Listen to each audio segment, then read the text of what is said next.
కాకినాడ నగరంలో నూతనంగా నిర్మిస్తున్న నగరపాలక సంస్థ భవనానికి కేంద్ర మాజీ మంత్రి కీర్తిశేషులు మల్లిపూడి శ్రీరామ సంజీవరావు పేరును పెట్టాలని, అలాగే ఆయన విగ్రహాన్ని కాకినాడ భానుగుడి సెంటర్లో ఏర్పాటు చేసి సముచిత స్థానం కల్పించాలని ఆంధ్ర కాపు సద్భావన సంఘం డిమాండ్ చేసింది. కాకినాడ ఎన్ఎఫ్సిఎల్ రోడ్లో ఉన్న శుభం కాపు కళ్యాణ మండపంలో ఆంధ్ర కాపు సద్భావన సంఘ సర్వసభ్య సమావేశం జరిగింది.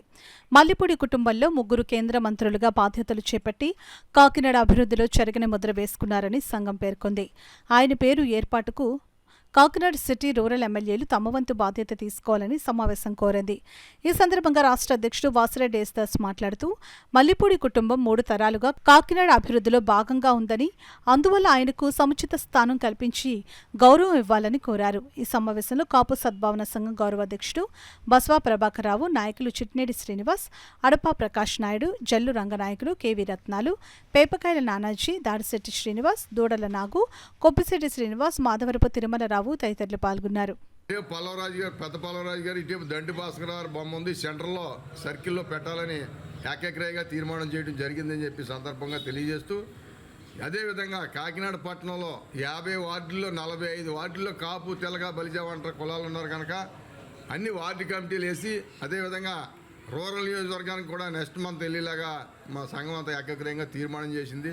అనేక విషయాలు కార్తీక వనసామారాధన గురించి, ఇదే పిల్లల పేద విద్యార్థుల గురించి అన్నీ కూడా మాట్లాడుకున్నాం కనుక ఈ సందర్భంగా ఏజెండా ఈరోజు ప్రధానంగా పెట్టడం, రాబోయే కాలంలో 23 ఎమ్మెల్యేలు కాపు ఎమ్మెల్యేలు ఈ రాష్ట్రంలో కూటమి ప్రభుత్వంలో నెగ్గడం జరిగింది.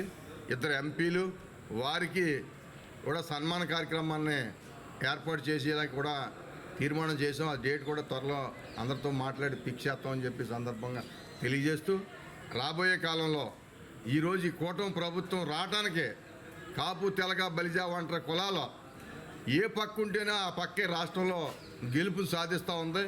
ఎప్పటి నుంచో చూసుకుంటూ వస్తూ ఉన్నాం. ఈరోజు 100కి 100% కూడా కూటమి ప్రభుత్వానికి 13 జిల్లాలో 175 నియోజకవర్గాల్లో కూడా ఓట్లు వేయబెట్టి ఈరోజు చంద్రబాబు నాయుడు ముఖ్యమంత్రి అయ్యారు, పవన్ కళ్యాణ్ గారు ఉప ముఖ్యమంత్రి అయ్యారు. ఈ రాష్ట్రాన్ని అన్ని రంగాల్లోని నడిపిస్తూ కాపులకు ఇచ్చిన హామీని కూడా పూర్తి స్థాయిలో అమలు చేయాలని చెప్పి సందర్భంగా డిమాండ్ చేస్తారు.